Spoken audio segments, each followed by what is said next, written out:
Hello everyone, myself Pavitra Vyas from Department of Information Science and Engineering, Sri Venkateshwara College of Engineering. Today I'm going to explain about a topic called types of windows from a subject called UID, that is User Interface Design. What do you mean by Windows? Windows is a desktop operating system which is developed by Microsoft. For the past 3 decades, Windows has been the most popular operating system for personal computers. Each version of Windows comes with a graphical user interface which includes a desktop with icons and a taskbar that is displayed at the bottom of the screen by default. Let's look into the types of Windows. There are totally 9 types of windows. First one is the primary windows. Second comes the secondary windows. Third comes the model and modeless. Next comes cascading and unfolding.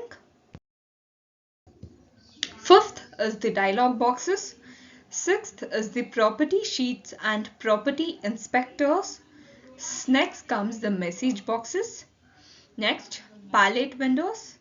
Then lastly, the pop-up windows. Let's look into one by one. First comes primary windows. Let's look into the proper usage of primary windows. It should represent an independent function or an application.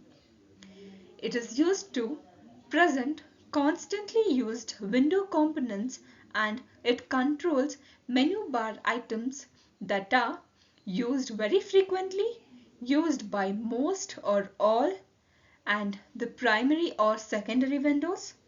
It controls which is used by dependent windows, used for presenting information that is continually updated, for example, date and time. It is used for providing context for dependent windows which is to be created. Do not. Here are some drawbacks that are: divide an independent function into two or more primary windows. It present unrelated functions in one primary window. It has also been variously referred to as the application window or the main window. In addition, it may be referred to as the parent window if one or more child windows are present. Next comes the secondary windows. Proper usage. For performing subordinate, supplemental or ancillary actions that are extended or more complex in nature, related to objects in the primary window, for presenting frequently or occasionally used window components. Here we can just look into the diagram which indicates the secondary windows. Only the applications which are used very frequently are being displayed over there. Here are few important guidelines. They are: it should be typically not appear as an entry on the taskbar. A secondary window should not be larger than 263 dialog units into 263 dialog units. This is the size of the secondary window and it should not exceed this unit. A dependent secondary window is one common type. It can only be displayed from a command on the interface of its primary window. It is typically associated with a single data object and it appears on top of the active window when requested. It is movable as well as scrollable. It can be moved and scrolled from one place to another place. An independent secondary window can be opened independently of a primary window. For example, a property sheet which is displayed when the user clicks the properties commands on the window on the icon. Model and modeless. Model. Used when interaction with any other window must not be permitted. It is used for presenting the information. For example, messages. Sometimes it is called a message box, receiving the user input. Next comes the data or information. Sometimes it is called a prompt box. It is about asking the questions. Next example is related to the data, information or directions, sometimes called a question box. Use carefully because it constrains what the user can do. Modeless. Views when interactions with other windows must be permitted. Use when interaction with other windows must be repeated. Permitted as well as repeated. Cascading and unfolding. First comes the cascading. Purpose of this cascading is to provide advanced options at a lower level in a complex dialog. Here is a diagram which is indicating the cascaded window with all the required specifications. Here are few guidelines, that is, it should provide a command button leading to the next dialog box with a window indicator and ellipsis. It should present the additional dialog box in cascaded form. Next comes, it should provide no more than 2 cascades in a given path. It should not cover previous critical informations. Next comes unfolding. The purpose of this unfolding is that it should provide advanced options at the same level in a complex dialog. The diagram indicates the unfolded window with the specifications which are needed. Here are few guidelines. It should provide a command button with an expanding dialog symbol, which is indicated by 2 greater than symbols. Expand to right or downward. Next comes the dialog boxes. It is used for presenting brief messages. It is used for requesting specific or transient actions. Used for performing actions that take a short time to complete, are not frequently changed. The command buttons include or which we use are OK, cancel or others as necessary. Here we can see there is a diagram which indicates the dialog boxes. They have given what to find, that is find what. If we specify what we are searching, the needed informations or the wordings will be placed or presented there.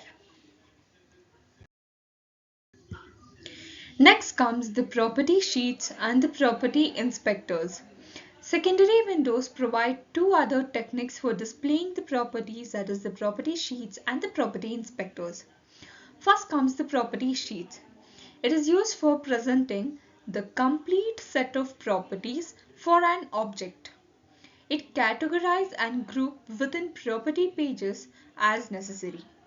It is used taped property pages for grouping pure related property sets.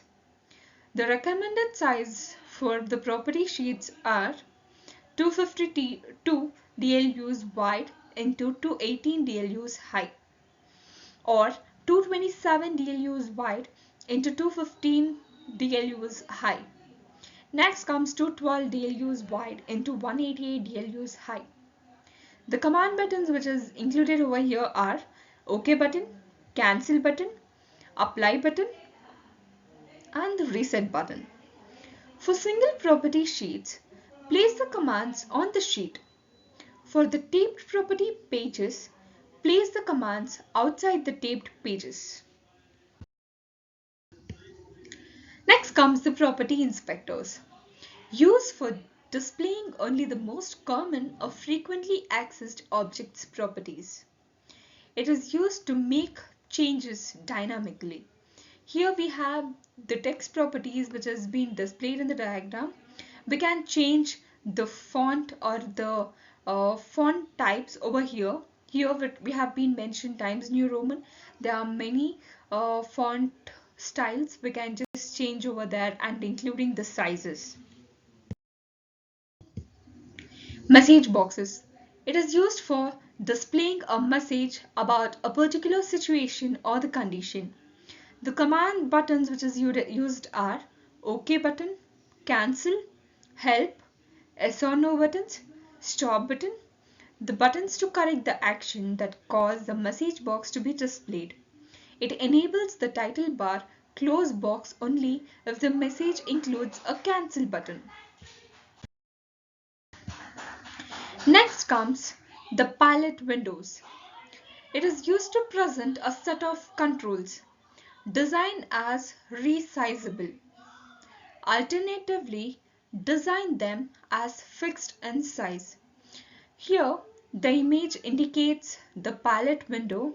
We have different shapes, the filling paint, erase button, search button, or the search icon, the alphabetical styles, the font sizes, and even the different uh, diagrams or the designs which has been placed over there, and we can use those to design our pages. Next comes the pop-up window. Use of pop-up windows to display additional information when an abbreviated form of the information is the main presentation. Textual labels for graphical controls. Context sensitive help information.